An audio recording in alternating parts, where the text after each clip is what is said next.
Boards are up, so after 2:30, anyone who wants to start putting up your posters, please feel free to do so. Also, if you had initially thought you would be attending the banquet but are unable to do so anymore, you could take your banquet ticket to the registration desk because there are people who want to attend and are currently on the waiting list. So. And the last thing is, if you haven't already gotten your parking validation stickers and want them, please pick them up from the registration desk. And that finishes all the announcements so far. And yeah, Yikai can take chairing the session. All right, hello everyone. Welcome back to the afternoon session. Our first speaker this afternoon is Alex Grilo. He will be speaking about a simple protocol for verifiable delegation of quantum computation in one round. Okay. Thanks for coming after lunch. So, as Ikai said, I'm presenting my protocol on for verifiable delegation of quantum computation. So the first question would be, why do we need this? So let's suppose that we are very successful and we do have full scalable quantum computers. And these quantum computers can solve more problems than classical ones.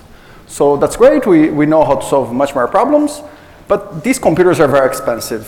So just a few centers would be able to afford having one of them. Well, one way to work this around is to have, as IBM has today, we have an online service where a client outsources her quantum computation to the quantum server. But then the question is, how can the client be sure that she's experiencing quantum speedups? For instance, if she's doing quantum, doing some kind of sampling, how does she know that the output distribution is the correct one? So ideally, we would like to have some kind of interactive protocol where a classical verifier interacts with a prover, a quantum prover, that in the honest setting, this prover only needs polynomial time quantum resources. And the idea is that ideally, the verifier either accepts at the end and then she has the output of her computation, or she rejects whenever the prover is defective for any arbitrary malicious prover. And ideally, one extra property that we would like our protocol to have is that the prover doesn't know the circuit. Somehow, the client delegates her quantum computation without the prover learning what's the computation he's performing.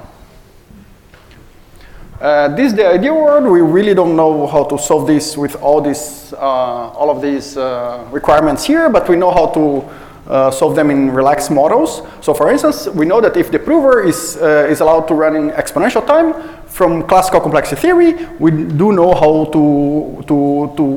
for a classical client to delegate her computation.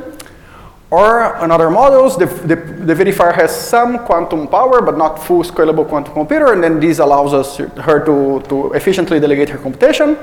Or more recently, we can just focus on provers that are not, it's not sound against any malicious prover, but just bounded malicious provers.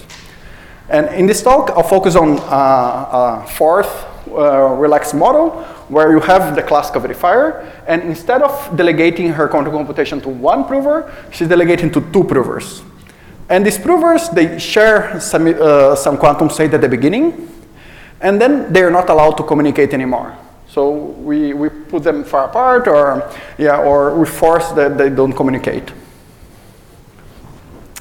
And the good thing about this model is that we can have protocols that are sound against any malicious strategy. There is the technical problem that the provers have to maintain this entanglement for a long time, and this is technically challenging. But the good thing is that from the point of view of the client, we don't require any extra quantum power. So everything is concentrated on the provers, on the server side, that is supposed to be more complex. So in 2012, Reichert, Unger, and Vazirani, they solved this problem by showing that there is a protocol where two provers, or the client can delegate the computation to two provers, and the provers only need polynomial resources, but the polynomial is not that good, so that's not feasible at all. So a series of papers have improved these parameters of the protocols, but up to this work, all these protocols, first they are a bit complex, so they're a bit intricate, and they require at least 2 rounds of communication. So in this work, what I present is a protocol for delegating a quantum circuit Q on n qubits and G gates to 2 provers. And the provers only need G cubed computational power. And okay, in my perspective, the description of the protocol is quite simple. And finally, we achieve it in only 1 round. So in particular, 1 round allows us to replace this non-communication assumption that I said by relativistic arguments. So we can put the provers far apart. And if you assume that information cannot be transmitted faster than the speed of light, then you can assume that they didn't communicate. So for the rest of this talk, I'll try to explain first the basic tools that I build on, and then explain my protocol for delegation of quantum computation, and finally state some open problems. So probably everyone here knows what non-local game is, but just remind and explain it by example. So for instance, if you have a CHSH, you have a classical verifier that sends 2 random bits to provers. So the verifier picks 2 random bits x and I and sends to prover 1 and prover 2. And this prover sends 2 bits, each one sends 1 bit outcome. And the verifier decides to accept if and only if the multiplication of the questions is equal to the sum of the answers. And we know that classically, there's no strategy for the prover that can be accepted for 3/4. And quantumly, there is a quantum strategy that the provers can win this game with probability strictly greater than 3/4. And this is so it's not very important what the strategy is here, but this is a strategy that that achieves this optimal acceptance probability. And more interesting, it has been proven that these kind of games have some rigidity property. So it means that if the provers win the game with probability that's close to the optimal one, then morally they're doing their own strategy. Morally they're doing this canonical strategy that is here. What I mean by morally, it means that of course each one of them in his private registers could do some kind of isometry, but up to isometries, that's the strategy that they're performing. So let's move on to the second building block. So as was described by Carlos this morning, we have this problem that's called Local Hamiltonian, where we're given, let's say, m Hamiltonians that act on at most k out of n qubit system. And we want to ask if there is some, if the ground energy of the sum of these terms is smaller than some parameter alpha, or the ground energy of this Hamiltonian is at least beta, where there is some gap between beta and alpha.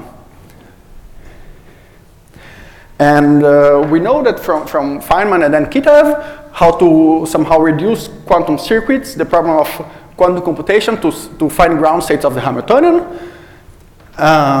More concretely, given a quantum circuit Q, we know how to construct a local Hamiltonian HQ, such that the ground state of the Hamiltonian is close to the history state. So it's close to the superposition of all the snapshots of the computation on the initial state. And if your quantum circuit was actually deciding yes or no, so if it was a decision problem, it can be, HQ can be constructed in a way that the ground state energy of HQ is low if and only if the circuit Q accepts the high probability. And important to this talk, we can also assume that this Hamiltonian HQ is also written as a sum of Pauli. So without laws of generality, I assume that H1 to Hm is actually tensors of Pauli operators. So we saw no local games. We saw local Hamiltonian. So now let's define a local game for a local Hamiltonian. So this reduction receives as an input a local Hamiltonian, so an instance of a local Hamiltonian, and it outputs a non-local game, GH. And we say that GH is a non-local game for H. If the ground state energy of H is low, then it means that the value of the game is above the quantum value of the game is above some constant C. And on the other hand, if the ground state energy of the Hamiltonian is high, then the quantum value of the game is C minus delta for a constant delta. So we have this general reduction from Hamiltonians to games. So in particular, we can consider the reduction from HQ, from some quantum circuit Q, to some game GHQ. And now we can ask what happens if the ground state energy of HQ is low. From the previous slide, it means exactly that the circuit accepts with high probability.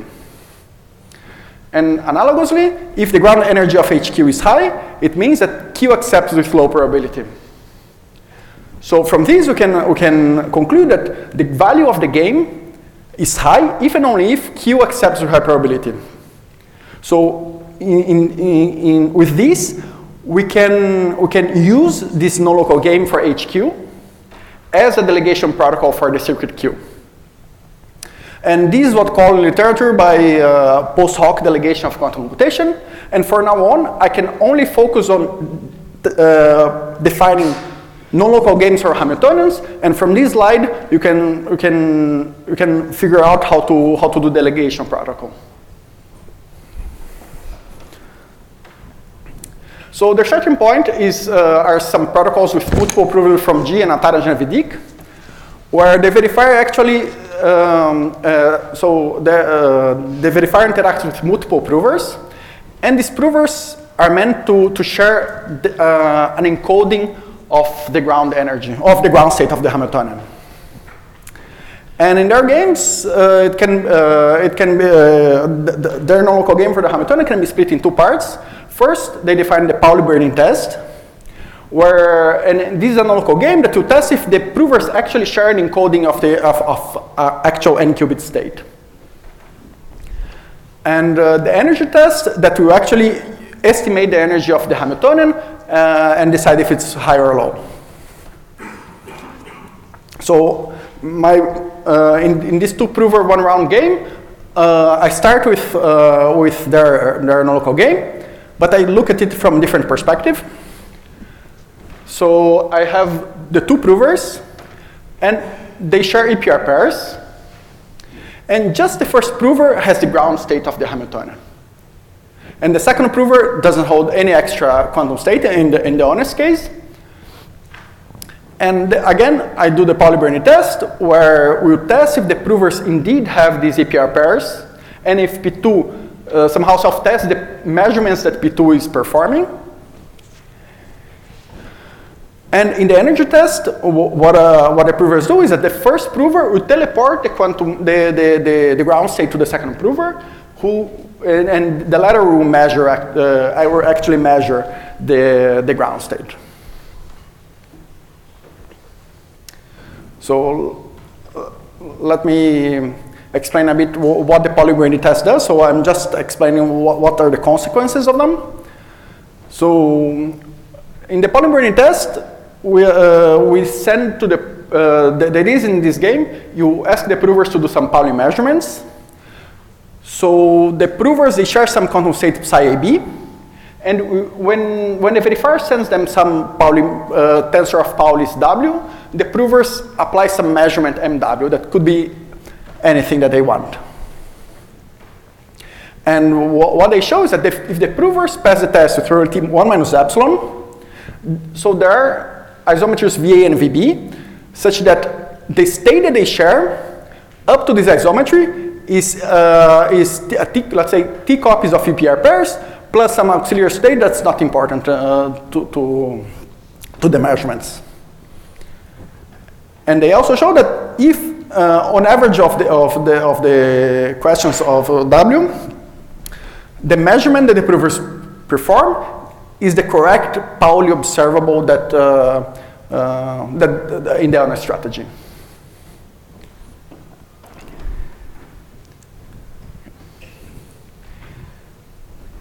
Then we have also in the energy test,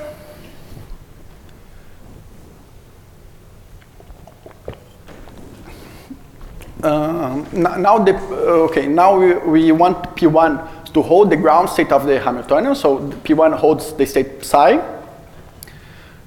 And the verifier first will pick a random Pauli measurement, so a sequence of Pauli measurements that she wants P2 to perform. And notice that these kind of questions are the same ones that the provers did during the Pauli braiding test. And she also picks some term L out of the M terms that in the instance of the local Hamiltonian. And she also picks some positions T1 to Tn, such that this relation holds. So let's explain what it means by example. So let's imagine that the verifier picked W like this, XX, IX, Z, IZ. And HL is equal sigma identity, Pauli Z, and Pauli X. So she picks T1 in a way that the first Pauli observable of HL matches with the identity in W. So she can pick T1 equals 3. Again, T2 is picked in a way that, the position of W that contains a Z, because the second position of HL is a sigma Z. And the same thing for the third part, for the third observable of HL. And then V will send W to P2 and T1 to Tn to P1. And she expects P1 to teleport the ground state psi on the respective positions that she informed. So the first qubit of psi will be teleported in position T1, and so on. And P2 is measuring all of his EPR pairs according to this W. And then they both, P1 sends back the outcomes from the teleportation, whereas P2 sends the outcomes of his measurements of the EPR pairs. And it's not hard to see that if the provers perform the honest strategy, then they get accepted with high probability when the ground state energy is small. But for soundness, we have that if the provers pass the test with probability 1 minus epsilon and 1 minus delta, 1 minus epsilon in the Pauli braiding test and 1 minus delta in the energy test, by the theorem by Natarajan-Vidick, we know that their strategy is square root of epsilon closed to the honest one. So we can just replace so we can consider another set of provers that perform the honest strategy in the Pauli braiding test. And the acceptance probability in the energy test cannot change too much because the strategies are very close. And then if we know that P2 is honest, somehow we can bound the maximum acceptance probability. So we can lower bound delta that they can pass the energy test. And then of course you have to pick carefully what's the probability that you apply you make them play the Pauli braiding test, and what's the right probability that they play the energy test. But you can do the math to. One can do the math to pick the right one. Finally, let me finish with a few open problems. So here we have a two-prover, one-round game for local Hamiltonian. So one possible improvement is can you have games with constant size answers? That's one of, like in my protocol, this cannot be done as it is, because all the first prover has to inform all the teleportation outcomes in order to the verifier to be able to estimate the energy of the Hamiltonian. Secondly, can you make can you have almost optimal protocols? So here in my protocol is G cubed. Can you have G or G log G? And finally, can you have a constant round protocol that's also blind? So even for multiple provers, this is not known. And I think that's all. Thank you.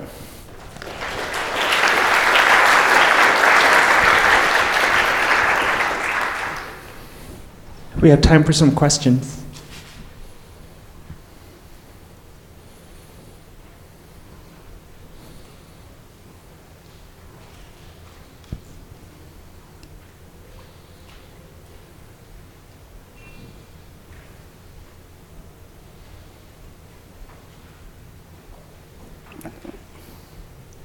Actually, I have a quick question. Mm-hmm. How feasible do you think it is to implement this sort of protocol experimentally? I have no idea. Yeah. Sorry. So there has been some protocols that I think they implement RUV, but under simpler assumptions. So it's not against any malicious adversary. So you assume that your device, let's say, is IID. But I'm not sure how hard it is to implement the Pauli Braiding test or something like that. Mm. Any more questions?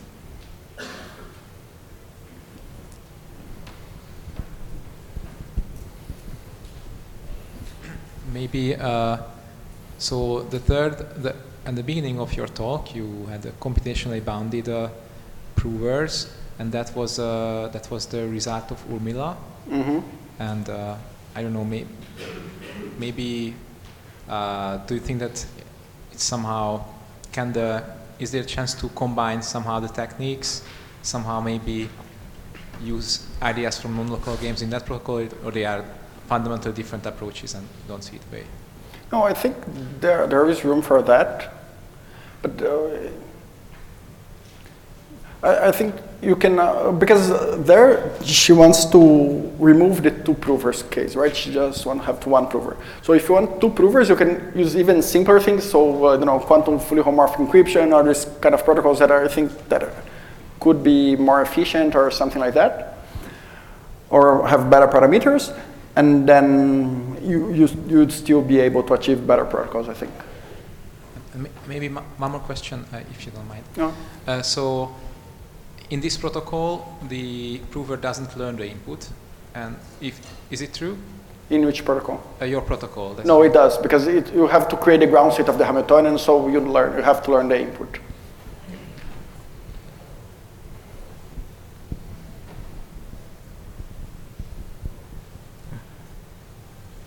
All right, let's thank our speaker again and have the next speaker set up.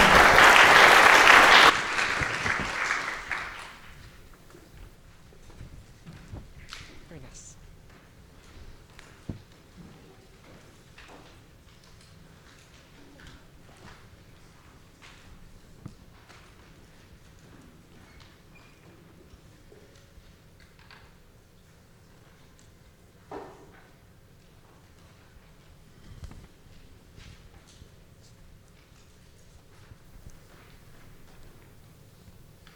It's 20 minutes. Let's do the questions. Okay.